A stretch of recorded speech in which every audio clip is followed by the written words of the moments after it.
다 같이 우리 중부교회 교인기도문으로 공동기도함으로 우리 수요예배 우리 하나님 앞에 드리겠습니다. 다 같이 중부교회 교인기도문 함께 하겠습니다. 혹 내가 하늘을 닫고 비를 내리지 아니하거나 혹 메뚜기들에게 토산을 먹게 하거나 혹 전염병이 내 백성 가운데 유행하게 할 때에 내 이름으로 일컫는 내 백성이 그들의 악한 길에서 떠나 스스로 낮추고 기도하여 내 얼굴을 찾으면 내가 하늘에서 듣고 그들의 죄를 사하고 그들의 땅을 고칠지라. 생사화복을 주관하시는 하나님, 이 땅이 코로나19 바이러스로 인해 고통과 아픔 속에서 신음하고 있습니다. 주여 우리를 불쌍히 여겨 주시옵소서. 먼저 우리의 더러운 죄악을 용서해 주시옵소서. 우리가 죄악 속에 살아왔음을 고백합니다. 거룩하라고 하셨지만 거룩하지 못했고 사랑하라고 하셨지만 사랑하지 못했습니다. 불의하고 죄로 가득한 사회를 보면서도 용납하고 때론 눈 감고 살아왔음을 회개합니다. 우리를 불쌍히 여기사 용서해 주시옵소서. 코로나19 바이러스로 인해 병든 이들을 치유해 주시고 고통과 두려움과 우울함 속에 있는 주의 자녀들에게 용기를 허락해 주시옵소서. 이 바이러스와 싸우는 지도자들과 의료진에게 지혜와 용기를 주셔서 지치지 않게 하시고 잘 인도하게 하여 주시옵소서. 이 악한 바이러스의 세력이 속히 물러가게 하시고 정치, 경제, 사회, 문화 모든 분야에 있어서 이 땅이 안정되게 회복시켜 주시옵소서. 보통의 평범한 삶이 복임을 알게 하시고 주님의 은혜 속에 살아왔음을 깨닫게 하여 주시옵소서. 하나님이 세우신 교회들을 보호하시고 우리 중부교회도 지켜주시옵소서. 모두의 건강과 안전을 지켜주시고 교회의 모든 예배와 활동이 정상화될 수 있도록 인도해 주시옵소서. 모든 백성이 고난 중에 하나님을 향하여 기도하게 하시고 모든 것이 하나님의 능력 안에 있음을 깨닫고 주께 돌아오는 기회가 되게 하여 주시옵소서. 우리를 사랑하시는 예수 그리스도 이름으로 기도하옵나이다. 아멘. 잠시 동안 묵상으로 기도하겠습니다.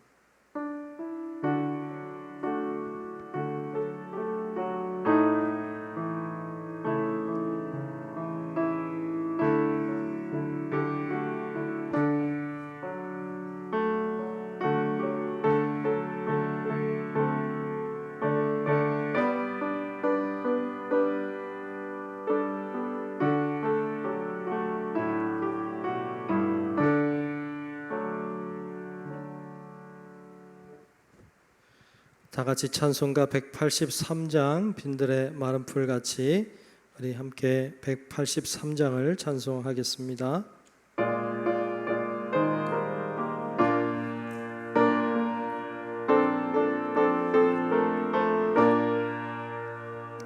빈들의 마른 풀같이 시들은 나의 영혼 주님이 약속한 성령 간절히 기다리네.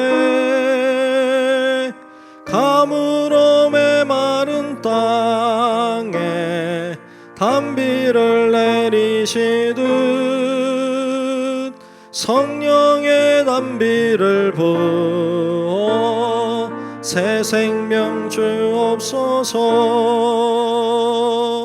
반가운 빗소리 들려 산천이 춤을 추네. 봄비로 내리는 성령 내게도 주옵소서. 가물어 메마른 땅에 단비를 내리시듯 성령의 단비를 부어 새 생명 주옵소서. 철 따라 우러를 내려 초목이 무성하니 갈급한 내 심령 위에 성령을 부으소서. 주옵소서. 가물어 메마른 땅에 단비를 내리시듯 성령의 단비를 부어 새 생명 주옵소서. 참되신 사랑의 언약 어길 수 있사오랴. 오늘의 흡족한 은혜 주실 줄 믿습니다. 가물어 메마른 땅에 단비를 내리시듯 성령의 단비를 부어 새 생명 주옵소서. 아멘. 이 시간 정호순 집사님 나오셔서 대표로 기도하시겠습니다.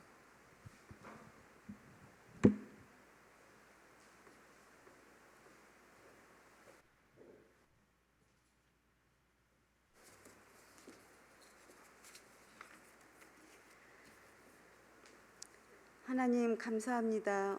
오늘도 우리와 함께 하시고 살아 역사하시는 하나님, 수요 예배를 드리게 하시니 감사합니다. 비록 코로나로 인해 비대면과 온라인으로 예배 드리오니 코로나가 하루속히 종식되어서 예배와 우리의 일상이 회복되게 하여 주시옵소서. 이 어려운 때 선교지와 선교사님 그리고 우리 이웃이 소외되고 가난한 자들 외면하지 않고 저희들이 돌아보게 하시고, 그래서 이 땅에 하나님 나라의 복음화를 이루게 하여 주시옵소서. 성령 하나님, 우리 중북교회 50주년을 맞았습니다. 그동안 눈물과 섬김과 희생이 있었기에 여기까지 오게 하심을 감사드립니다. 앞으로도 우리 중북교회가 다음 세대를 잘 세워갈 수 있도록 붙들어 주시옵소서. 이 시간 말씀 전하실 우리 목사님에게도 성령의 권능을 덧입혀 주셔서 지치지 않게 하여 주시옵소서. 말씀을 듣는 저희에게도 성령의 단비를 부어 주셔서 큰 은혜를 받게 하시고 우리의 간구하는 기도도 다 들어주셔서 응답받게 하여 주시옵소서. 우리의 삶이 회복되게 하여 주시옵시고 우리의 연약하고 나약한 우리의 병도 치유하여 주셔서 우리에게 맡겨주신 달란트를 하나님 잘 감당하게 하여 주시옵소서. 하나님, 이 시간에는 처음 시간입니다. 마치는 시간까지 예배를 주관하여 주시옵소서. 예수님의 이름으로 감사하며 기도드리옵나이다. 아멘.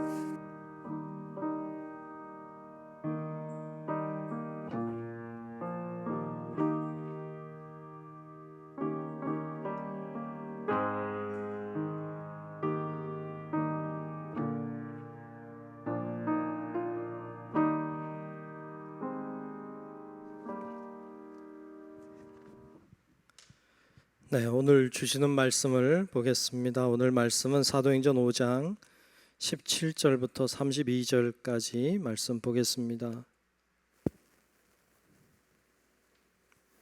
사도행전 5장 17절부터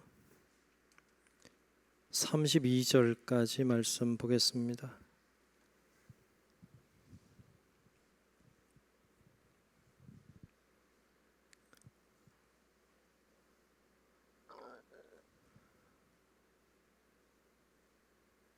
네, 다 찾으신 줄로 알고 사도행전 5장 17절부터 32절까지 말씀, 제가 한 절 여러분들이 한 절 나누어 교독하며 말씀 보겠습니다. 대제사장과 그와 함께 있는 사람 즉 사두개인의 당파가 다 마음에 시기가 가득하여 일어나서 사도들을 잡아다가 옥에 가두었더니 주의 사자가 밤에 옥문을 열고 끌어내어 이르되 가서 성전에 서서 이 생명의 말씀을 다 백성에게 말하라 하매 그들이 듣고 새벽에 성전에 들어가서 가르치더니 대제사장과 그와 함께 있는 사람들이 와서 공회와 이스라엘 족속의 원로들을 다 모으고 사람을 옥에 보내어 사도들을 잡아오라 하니 부하들이 가서 옥에서 사도들을 보지 못하고 돌아와 이르되 우리가 보니 옥은 든든하게 잠기고 지키는 사람들이 문에 서 있으되 문을 열고 본즉 그 안에는 한 사람도 없더이다 하니 성전 맡은 자와 제사장들이 이 말을 듣고 유혹하여 이 일이 어찌 될까 하더니 사람이 와서 알리되 보소서 옥에 가두었던 사람들이 성전에 서서 백성을 가르치더이다 하니 성전 맡은 자가 부하들과 같이 가서 그들을 잡아왔으나 강제로 못함은 백성들이 돌로 칠까 두려워함이더라. 그들을 끌어다가 공회 앞에 세우니 대제사장이 물어 이르되 우리가 이 이름으로 사람을 가르치지 말라고 엄금하였을 때 너희가 너희 가르침을 예루살렘에 가득하게 하니 이 사람의 피를 우리에게로 돌리고자 함이로다. 베드로와 사도들이 대답하여 이르되 사람보다 하나님께 순종하는 것이 마땅하니라. 너희가 나무에 달아 죽인 예수를 우리 조상의 하나님이 살리시고 이스라엘에게 회개함과 죄사함을 주시려고 그를 오른손으로 높이사 임금과 구주로 삼으셨느니라. 우리는 이 일의 증인이요 하나님이 자기에게 순종하는 사람들에게 주신 성령도 그러하니라 하더라. 아멘. 다 같이 아멘. 네, 오늘도 주님의 크고 놀라우신 은혜가 함께 예배하는 우리 모두 위에 다 임하시기를 주님의 이름으로 축복합니다. 네, 오늘 막을 수 없는 성령의 역사라는 제목으로 함께 말씀을 나누려고 합니다. 예수님의 사도들인 베드로와 요한이 바로 앞에 보면 그들 중심으로 성령의 역사가 강력하게 일어난 것을 볼 수 있습니다. 성령의 뜨거운 역사가 일어나서 예루살렘이 난리가 났어요. 수많은 사람들이 예수님을 믿고 회개하고 돌아왔습니다. 그리고 그 중에 수많은 병자들이 고침을 받고 새로운 사람이 되었어요.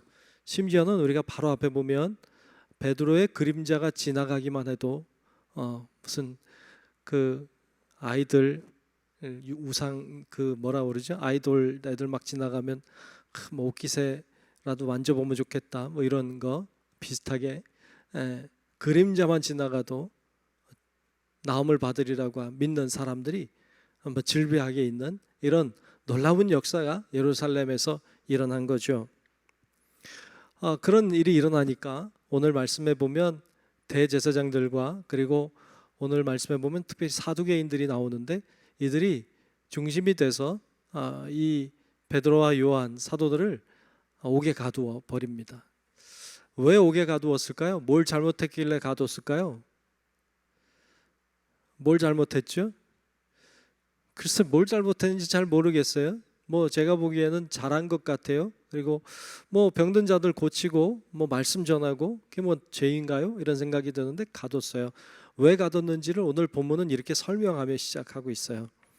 자, 오늘 본문 17절과 18절을 다시 한번 제가 읽겠습니다. 17절 18절 보면 대제사장과 그와 함께 있는 사람 즉 사두개인들의 당파가 다 마음에 뭐가 가득했어요? 시기가 가득하여 라고 했어요. 시기가 가득했어요. 그래서 일어나서 사도들을 잡아다가 옥에 가두었더니 그랬어요. 왜 가뒀어요? 시기가 가득해서 가뒀어요. 시기가 뭐예요? 시기가 뭘까요? 사전에 찾아보면 시기를 이렇게 정의했어요. 남이 잘 되는 것을 미워하는 것. 남이 잘 되는 것 미워하는 것이 시기래요. 지금 제자들이 잘 되잖아요. 막 그들 인기 있잖아요. 모든 사람들의 관심을 받고 있잖아요. 시기에 마음이 들었어요. 그냥 미운 거예요. 잘 되니까 미운 거예요. 자, 그런 마음으로 지금 이 대제사장이 이들을 가둬 버렸습니다. 여러분, 진리의 문제 때문에 싸우는 거는 옳다 할 수 있어요. 그런데 그게 아니고 시기의 마음 때문에 싸우는 건 유치한 거예요. 베드로를 통해서 일어나는 성령의 역사를 이들이 시기했죠. 그래서 이들을 옥에 가두었습니다. 그렇지만 이들을 가두긴 했지만 성령을 가둘 수는 없었어요. 그러니까 하나님의 사람들을 가둘 수 있었을지 모르지만 성령을 가둘 수는 없었죠. 그래서 오늘 본문 말씀 19절 20절의 중반까지 보면 이렇게 말씀 나오고 있어요. 19절부터 20절 21절 중반까지 제가 보겠습니다. 주의 사자가 밤에 옥문을 열고 끌어내어 이르되 가서 성전에 서서 이 생명의 말씀을 다 백성에게 말하라 하매 그들이 듣고 새벽에 성전에 들어가서 가르치더니 그랬어요. 성령이 그들을 옥에 갇힌 그들을 찾아온 거죠. 그리고 그들을 꺼내왔어요.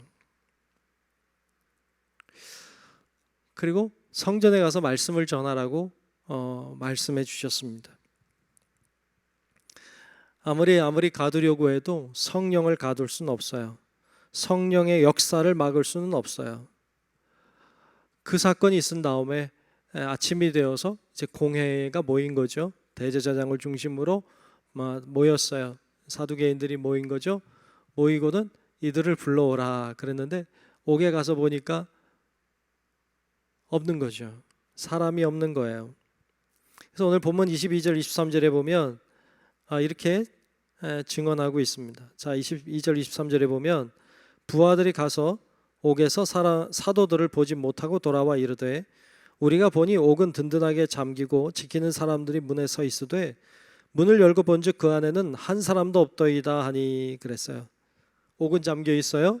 그리고 지키는 자들도 멀쩡히 서 있는데 안에 들어가 보니까 사람이 없더라 말이죠. 마치 마술 같죠. 마술. 공간 이동 마술. 마술 같은 일이지만 이건 마술의 일이 아니죠. 성령의 역사죠. 성령의 역사하심이 나타난 거예요. 이들이 옥에 있으면 안 됐어요. 성령이 볼 때는 이들이 가서 말씀을 전해야만 됐어요. 그러니까 성령의 역사가 일어나서 옥에 있던 그들이 가서 말씀을 전하게 하셨습니다. 이걸 통해서 우리 한 가지 깨닫게 돼요. 그거예요. 성령의 역사는 막을 수 없다. 여러분 성령의 역사는 막을 수 없는 줄로 믿습니다. 아멘. 성령의 역사는 막을 수 없어요. 하나님이 하려고 하시면 그 누구도 그분의 일을 막을 자가 없어요. 반대로 성령이 막으시면 누구도 무엇이든지 해낼 수 없어요. 뭘 얘기하느냐? 역사의 주관자는 성령님이시라는 걸 말씀해 주는 거예요. 이 인류의 역사는 성령의 역사예요. 성령을 거역하면 용서받지 못한다. 이런 얘기 들어보셨을 거예요. 성령을 거역하면 용서받지 못한다. 여러분 하나님이 용서 못할 게 있을까요? 어떤 사람은 네 있어요. 성령을 회방하면 안 돼요. 뭐 이렇게 얘기하시는 분들이 계시죠. 왜 그런 얘기를 하느냐? 마태복음 12장 32절에 보면 이런 말씀이 있기 때문이죠. 또 누구든지 말로 인자를 거역하면 사하심을 얻되 누구든지 말로 성령을 거역하면 이 세상과 오는 세상에서도 사함을 받지 못하리라. 이 말씀 때문이죠. 그러니까 성령을 회방하면 용서받을 수 없다. 여러분 그런데 이 말씀을 오해하면 안 돼요. 이 말씀이 용서할 수 없다는 데 초점이 있으면 안 되는 말씀이에요. 이 겁을 주려고 하는 게 아니에요. 이단들은 꼭 이런 말씀 가지고 겁줘요. 이 말씀이 성령을 회방한 자는 용서 못 받아 감히 까불지 마 이런 말이 아니에요. 이 말씀의 포인트는 성령을 회방하지 말라는 데 있는 거예요. 성령의 역사를 회방하지 말아라. 성령을 모욕하지 말아라. 성령의 말씀을 거역하지 말고 성령의 편에 서서 일해야 된다는 것을 강조하고 있는 말씀이죠. 여러분 하나님의 뜻은 반드시 이루어집니다. 하나님의 뜻은 반드시 이루어져요. 우리가 볼 때 이 세상에는 하나님의 역사도 있고 사탄의 역사도 있는 거로 보여요. 맞아요. 이 세상에는 하나님의 역사만 있는 게 아니라 사탄의 역사도 있어요. 그래서 어떤 때는 하나님의 능력의 사람들이 승리하기도 하지만 어떤 때는 사탄이 이기기도 해요. 이런 역사가 이 세상엔 각 곳에서 일어나고 있어요. 하지만 이 땅에 그런 일들이 일어나고 있지만 여러분 결국엔 사탄이 이길 수 없어요. 결국엔 하나님이 이기게 되어 있어요. 이건 이미 해놓은 일을 하는 거예요.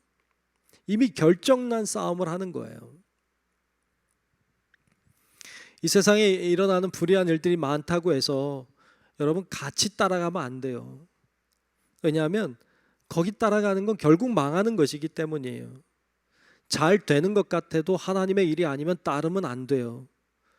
하나님의 일이 잘 안 되는 것 같아도 벗어나면 안 돼요. 왜냐하면 결국에는 하나님이 승리하시기 때문이에요. 아멘. 결국엔 하나님이 이기세요. 여러분, 예수님이 이 땅에 오셨을 때를 한번 봅시다. 예수님이 이 땅에 오셨어요.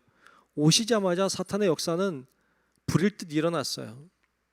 예수님이 이 땅에 오시자마자 동방의 박사들을 통하여서 소문이 나고 그 결국에 그 지역에 있는 수많은 어린 아이들이 다 희생되고 죽었어요. 예수를 죽이려고 했기 때문이죠. 사탄의 역사는 이와 같이 시작되었고요. 예수님이 공생애를 시작하시자마자 등장했던 것은 사탄이었어요. 그리고 예수님을 세 가지 유혹하죠. 그때 이후로 예수님을 끊임없이 따라다녔어요. 바리새인들을 통해서, 제사장들을 통해서, 적대자들을 통해서 끊임없이 예수님의 사역을 방해했어요. 그리고 여러분, 예수님이 십자가 지고 갈 때에도, 그리고 십자가에 매어 달려 있을 때에도 수많은 사람들이 예수님을 조롱했어요. 예수님의 제자가 예수님을 팔아버렸어요. 한쪽에 있는 죄수는 예수를 모욕했어요. 너가 정말 하나님의 아들이라면 내려와 봐라. 수많은 사람들의 유혹이 있었어요. 다 누구의 유혹이냐? 사탄의 유혹이에요. 그리고 결국 예수님 죽었어요. 누가 이긴 거예요? 사탄이 이긴 것 같죠? 사탄의 뜻대로 다 된 것 같잖아요. 하지만 하나님은 예수를 부활시키는 놀라운 일을 행하시죠. 뭘 얘기하고 싶은 거예요? 결국 하나님의 뜻은 이긴다는 거예요. 계속 지는 것 같아요. 계속 안 되는 것 같아요. 계속 실패한 것 같아요. 그런데 그게 아니었어요. 결국에는 하나님의 뜻이 이루어져요. 그러니까 어떤 사람은 이야기할 때 하나님의 뜻은 직선으로 가지 않고 곡선으로 간다 그래요. 여러분, 직선으로 가는 건요, 다 이루어지는 것 같은 거죠. 근데 그게 아니라 하나님의 말씀은 안 되는 것 같아. 좀 비껴가는 것 같아. 좀 아닌 것 같아. 근데 결국에 가면 맞는단 말이죠. 하나님의 역사는 결국에 이기는 역사라는 것이죠.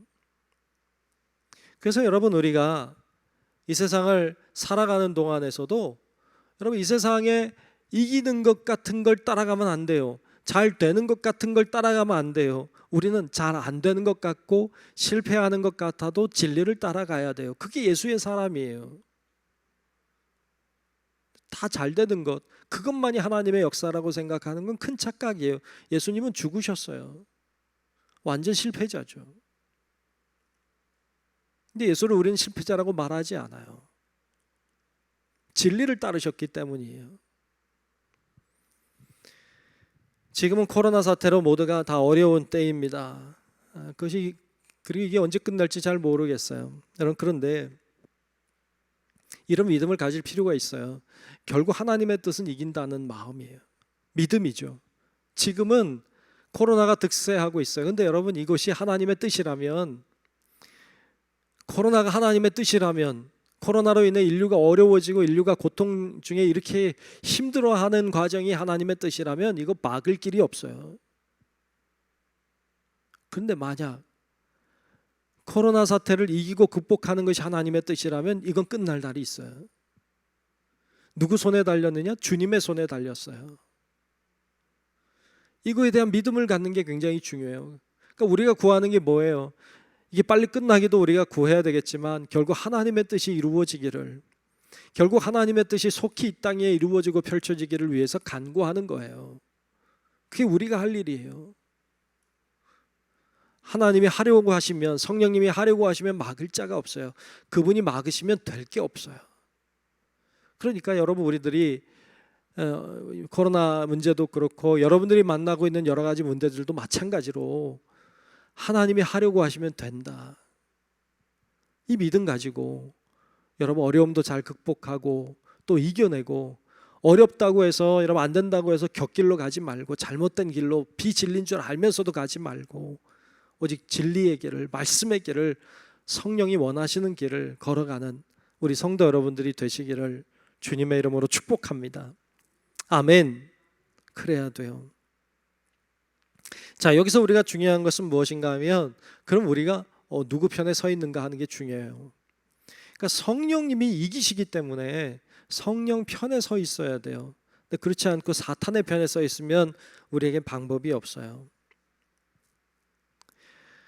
자, 당장의 모습만 보지 말고 하나님의 뜻이 어디에 있는지 잘 알고, 그리고 하나님의 편에 서 있어야 돼요. 오늘 본문에 보면 대제사장과 사두개인들이 사탄의 편에 서 있는 걸 봐요.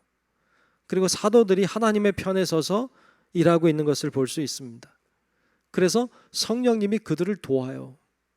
그리고 그들에게, 옥에 갇혀 있는 그들에게도 이 성령의 말씀을 다 백성에게 말하라는 말씀을 받고 기적의 주인공이 되어서 성전에 올라가서 말씀을 전했습니다. 근데 말씀을 언제 전했는가 보니까 새벽에 나갔나 봐요. 나가자마자 새벽에 그곳에 가서 말씀을 전한 거예요.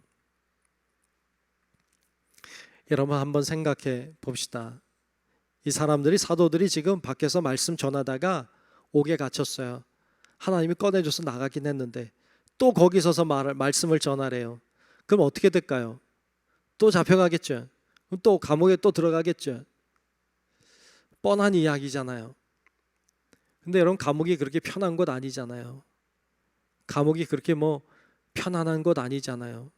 감옥은 어둡고 지저분한 곳이잖아요. 쥐가 들끓는 곳이죠. 벌레들이 기어다니는 곳이죠. 어두운 곳이죠. 추운 곳이기도 하죠. 더운 곳이기도 하고. 이렇게 옥에 갇힐 걸 뻔히 알면서도, 그런 상황에 들어갈 걸 알면서도 또 복음을 전하러 갈까요? 아니면 도망갈까요? 여러분이라면 어떻게 했을까요? 여기 그래도 하나님 말씀 듣고 있는 분들은 말씀 전하라니까 그래 또 갇혀도 내가 전하리라 이런 분들이 많이 계시겠지만, 사실 인간적으로 생각해 보면 쉬운 일은 아니죠. 그런데 이들은 가서 복음을 전했어요. 왜? 그게 하나님 편에 서는 거니까.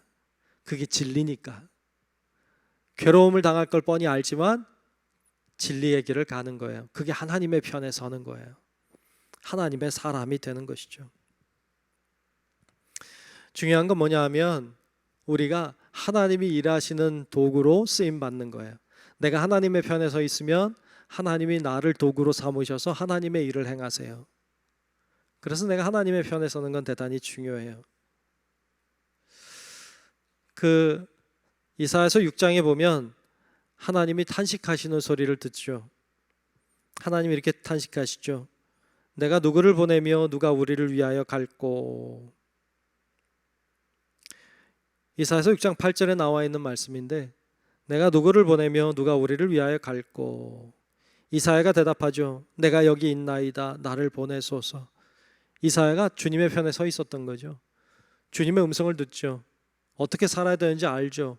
그러니까 나를 보내달라고, 나를 도구 삼아달라고 말합니다. 참 멋진 고백이에요. 저는 이사야의 이 고백을 참 좋아해요. 멋있어요. CCM 노래 중에 주를 위한 이곳에라고 하는 찬양이 있어요. 주를 위한 이곳에. 그 앞에 가사가 이런 가사예요. 주를 위한 이곳에 예배하는 자들 중에 그가 찾는 이가 없어서 주님께서 슬퍼하신다는 거예요. 다시 한번 볼게요. 주를 위한 이곳에 예배하는 자들 중에 그가 찾는 이가 없다는 거예요. 주님의 편에 선 자가 없다는 거예요. 예배하는 사람인데도. 그래서 주님께서 슬퍼하신다는 거예요.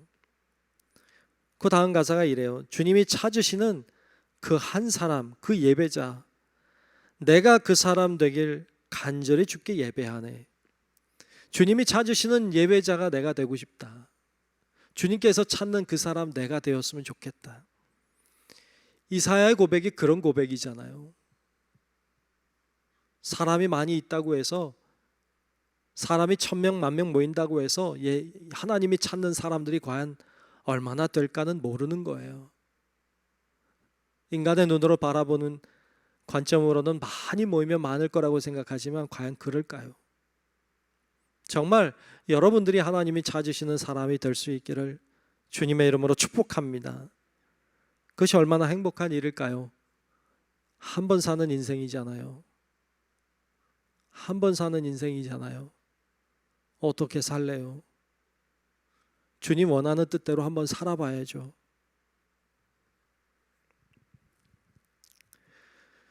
사도들이 성령의 인도하심을 따라서 성전에서 말씀 전하다가 다시 끌려갑니다. 예상했던 대로 끌려가요. 그리고 공회에 섭니다. 대제사장이 이렇게 말하고 있어요. 본문 28절에 보면 이르되 우리가 이 이름으로, 예수 이름이죠, 사람을 가르치지 말라고 엄금하였으되 너희가 너희 가르침을 예루살렘에 가득하게 하니 이 사람의 피를 우리에게로 돌리고자 함이로다 그랬어요. 혼낸 거죠. 그러자 베드로가 사도들과 함께 이렇게 대답했죠. 본문 29절에 보면 베드로와 사도들이 대답하여 이르되 사람보다 하나님께 순종하는 것이 마땅하니라. 아멘. 아멘. 사람보다 하나님께 순종하는 것이 마땅하다 그랬어요. 물론 사람 눈치도 봐야죠. 그런데 하나님이 우선이죠. 하나님 우선이에요. 하나님께 순종하는 것이 마땅하죠. 그래서 어려워도 전하는 거예요. 요즘에 코로나로 인해서 전도가 어려워졌어요. 우리 교회도 전도돼서 온 사람이 거의 없어요. 그런 지가 이미 오래됐습니다. 코로나가 터지면서부터 몇 명 안 됩니다. 어떤 사람은 그래요. 뭐 이런 시국에 전도를 하냐고. 뭐 전도해도 교회 데리고 오지도 못하는데 무슨 전도하냐고. 이런 시대에 전도하면 안 되는 거 아니냐고. 여러분 그거 다 누구 소리예요? 사람 소리죠.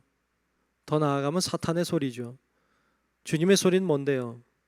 주님의 소리는 이런 소리죠. 디모데후서 4장 2절에 보면 너는 말씀을 전파하라. 때를 얻든지 못 얻든지 항상 힘쓰라. 이건 하나님 말씀이죠. 근데 우린 인간의 소리를 많이 듣죠. 뭐 이런 때 뭐 전도를 하냐. 이런 때 전도가 되냐. 전도 이런 때는 안 하는 게 좋지 않냐. 여러분 다 사람의 소리고 사탄의 소리예요. 하나님은 그렇지 않죠. 요즘은 복음을 전하는 일은, 요즘에도 복음 전하는 일은 해야 되는 일이에요. 이건 언제든지 해야 되는 일이에요. 그래서 말씀을 전해야 돼요. 가르쳐야 돼요. 하나님의 사람 만드는 일은 계속 해야 됩니다. 물론 교회 데리고 나오는 게 어려워졌어요. 집에서 예배들을 드려요.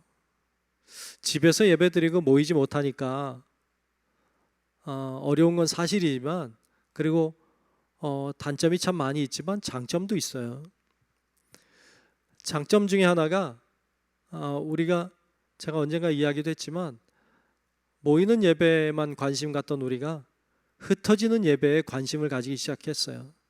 너무 모이는 것만 집중했던 우리들이 어떻게 하면 세상에서 빛으로 소금으로 살 것인가, 우리의 가정이 어떻게 하면 교회가 되게 할 것인가에 관심을 가지기 시작했어요.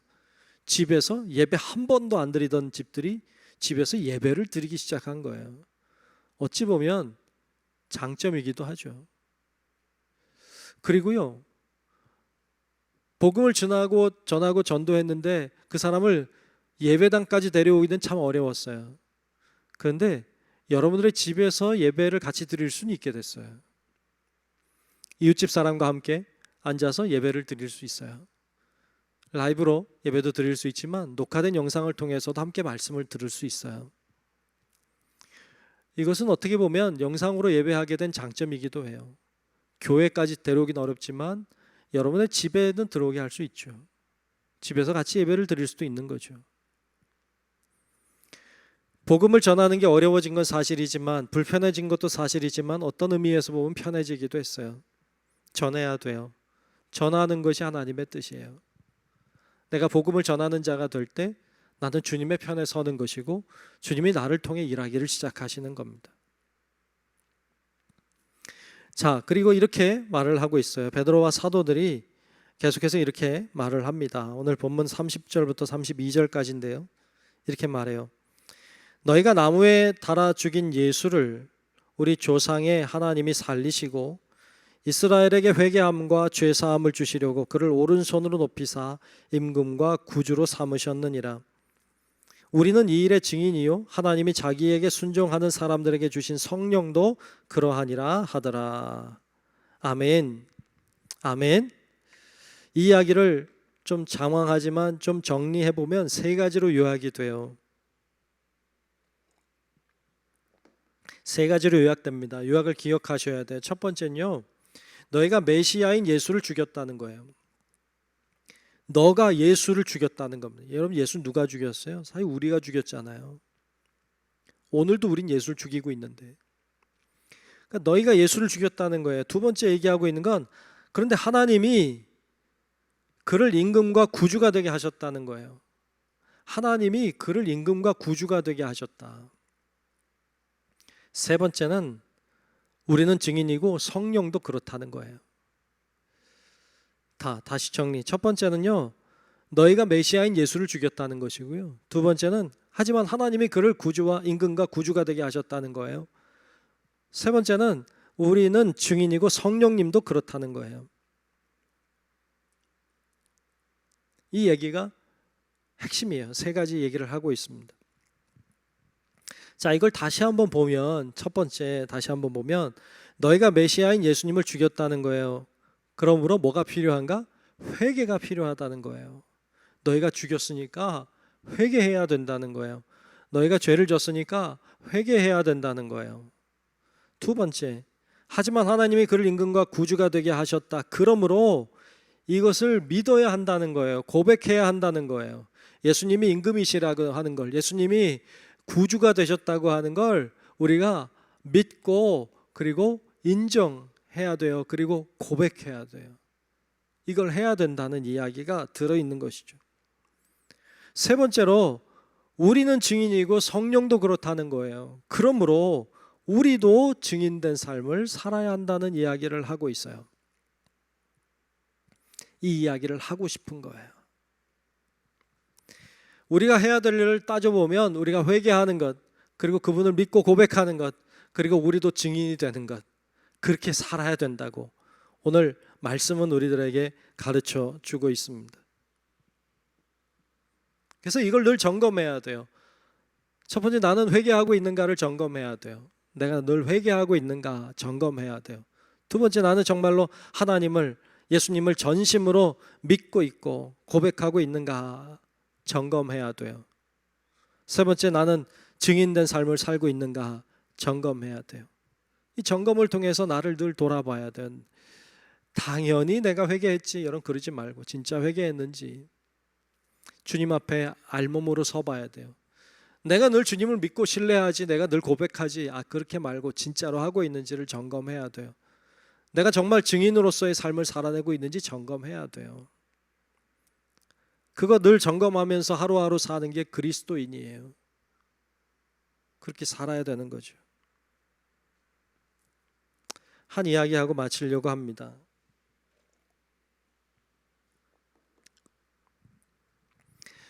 요단강 계곡에 세 그루의 나무가 서 있었대요.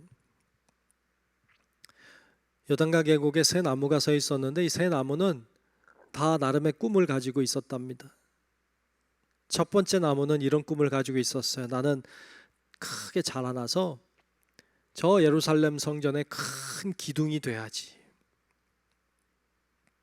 큰 기둥이 될 꿈을 꾸고 있었습니다. 그래서 그 사람들이 예배하러 오면 다 자기를 보게 하고 싶었어요. 두 번째 나무에게도 꿈이 있었어요. 그 두 번째 나무의 꿈은 저 지중해를 항해하는 큰 배가 되고 싶었어요. 그래서 수많은 사람들을 태우고 다니면서 관광을 시켜주고 싶었어요. 세 번째 나무에게도 꿈이 있었어요. 큰 나무가 돼서 가지를 뻗고 사람들이 산에 올라갈 때 와서 쉴 수 있는 쉼 있는 그늘이 되어주고 싶었어요. 자기 밑에 앉아서 하늘을 쳐다보는 사람들이 있기를 바랬어요. 그런 꿈들을 가지고 있었답니다. 그런데 어느 날 목수가 오더니 이 새 나무를 다 베간 거예요.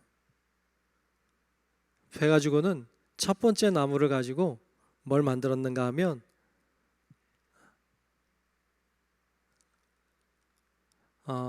그 구유라고 하죠. 구유, 말구유, 말 밥통을 만든 거죠. 그래서 한 마구간 구석에다 처박힌 인생이 된 거죠.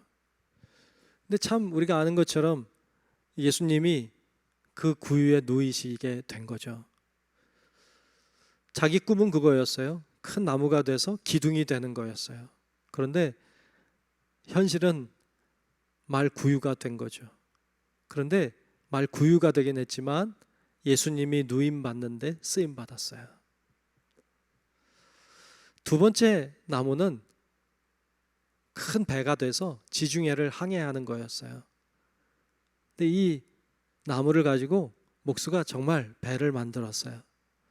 근데 그 배는 지중해를 항해하는 게 아니라 갈릴리 바다를 다니는 베드로의 배가 되었죠. 베드로가 다니면서 물고기를 잡았어요. 어느 날 예수님이 그 배를 타시고 말씀을 전하셨죠. 세 번째 나무는요, 큰 나무로 세워져서 사람들이 와서 쉼을 누리고 하늘을 바라보는 그런 쉼이 있는 나무가 되고 싶었는데 이 나무를 베어다가 십자가를 만들었죠. 그리고 한 사람을 매달았어요. 자기 뜻과는 상관없이 한 사람을 죽이는 도구가 되고 말았죠. 그런데 그는 바로 예수님이셨어요. 이 새 나무는 자기가 생각했던 멋진 꿈을 이루지 못했어요. 그런데 예수님이 지나가는 일에 쓰임 받았어요. 내 꿈을 이루는 것, 내가 대단한 사람이 되는 것, 내가 목적한 바를 이루는 것도 좋아 보이고 훌륭해 보이지만 비록 초라해 보이고 비록 보잘것없어 보여도 하나님께 쓰임 받는 게 훨씬 값진 거예요. 오늘 말씀은 대제사장이나 사두개인들이나 이런 사람들이 막 그들의 권세를 부리는 그 가운데 초라하지만 하나님의 뜻대로 살아가는 사도들의 모습을 보여주고 있어요. 누가 승리자냐는 이야기를 우리에게 던지고 있고 질문을 하고 있고요. 그러면서 우리들에게 단언하고 말하고 있는 건 성령의 역사는 막을 자가 없다는 이야기를 하고 있습니다. 여러분, 우리 모두 성도 여러분들도 오늘도 이 시대에도 이 역사 가운데도 여러분 개인의 역사 속에서도 성령님은 동일하게 살아서 역사하고 계십니다. 그분의 역사하심을 막을 자는 세상에 그 누구도 없습니다. 우리에게 중요한 건 그분의 편에 서는 것입니다. 그리고 그분의 도구로 쓰임 받는 것입니다. 그것이 우리의 인생이 뭐 대단하지 않아도 우리의 인생이 값질 수 있는 방법임을 여러분 기억하고 여러분들이 늘 주님 편에서 진리를 따라 말씀대로 살아가는 우리 성도 여러분들의 삶이 되시기를 주님의 이름으로 축원합니다. 기도하겠습니다. 하나님 고맙습니다. 오늘 저희들 말씀 나눴습니다. 어려운 상황 속에서도 하나님을 성령님의 역사하심을 막을 자가 없다는 믿음과 확신으로 자신감을 가지고 주님 편에 서서 주님의 도구 되어 쓰임받는 우리 모든 성도들 되도록 하나님 도와 주시옵소서. 예수님 이름으로 간절히 기도하옵나이다. 아멘. 찬송하겠습니다. 찬송가 351장, 찬송가 351장을 함께 찬송 부르겠습니다.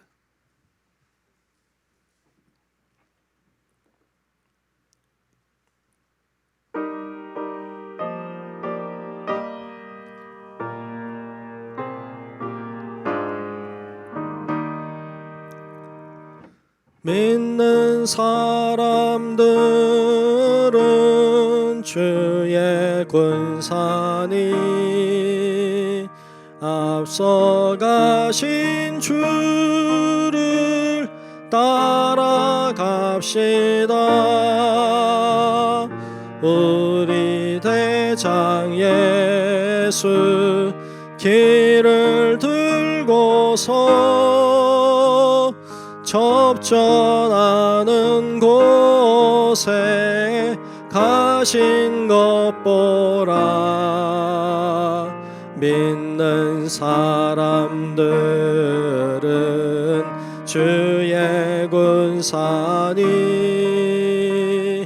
앞서 가신 주를 따라갑시다.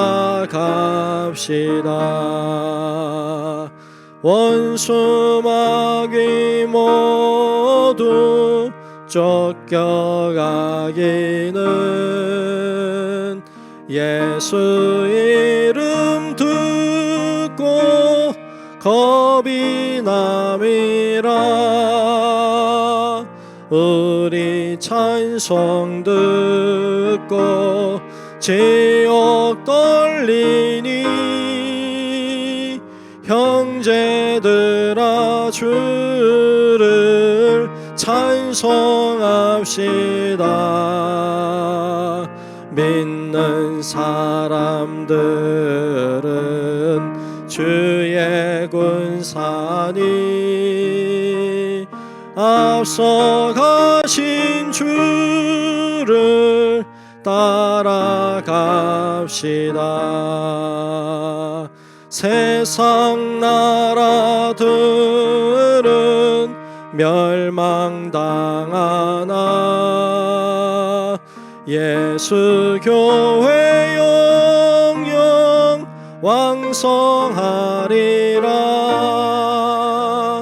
마귀 권세감이 해치 못함은 주가 모든 교회 지키심이라. 믿는 사람들은 주의 군사니 앞서 가신 주를 따라갑시다. 백성들아 와서 함께 모여서 우리 모두 함께 개가 부르세. 영원토록 영광 권세 찬송을 우리 임금 주께 돌려보내세. 믿는 사람들은 주의 군사니 앞서 가신 주를 따라갑시다. 아멘.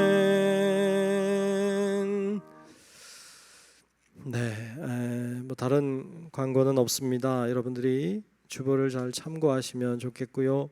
우리가 비대면으로 2주 더 연장해서 예배드린다는 거 기억하시고 비대면 온라인을 통해서 예배를 드리시면 좋겠습니다.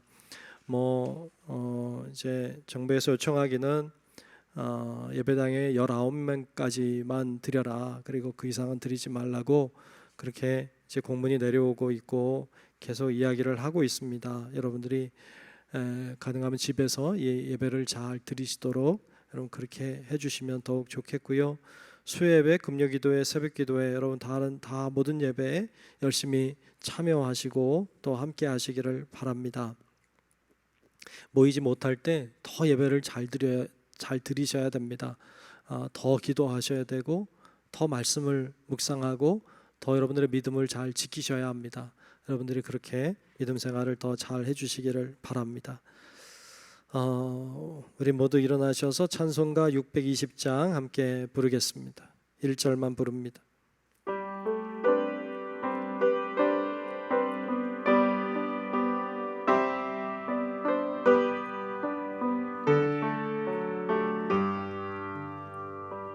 여기에 모인 우리 주의 은총 받은 자여라. 주께서 이 자리에 함께 계심을 아노라. 언제나 주님만을 찬양하며 따라가리니 시험을 당할 때도 함께 계심을 믿노라. 이 믿음 더욱 굳세라. 주가 지켜주신다. 어두운 밤에도 주의 밝은 빛 인도하여 주신다. 이제는 우리의 영원한 생명의 구주이신 예수 그리스도의 은혜와 하나님 아버지의 놀라운 사랑과 성령님의 감화 감동 인도 보호하시는 크신 은총이 이 시간 성령님을 막을 자 없다는 것을 기억하고 주님의 편에 서서 주님의 도구 되어 쓰임받는 삶 살기를 소망하는 우리 사랑하는 모든 성도들 머리 위에 이제로부터 영원토록 함께 하시기를 간절히 축원하옵나이다. 아멘.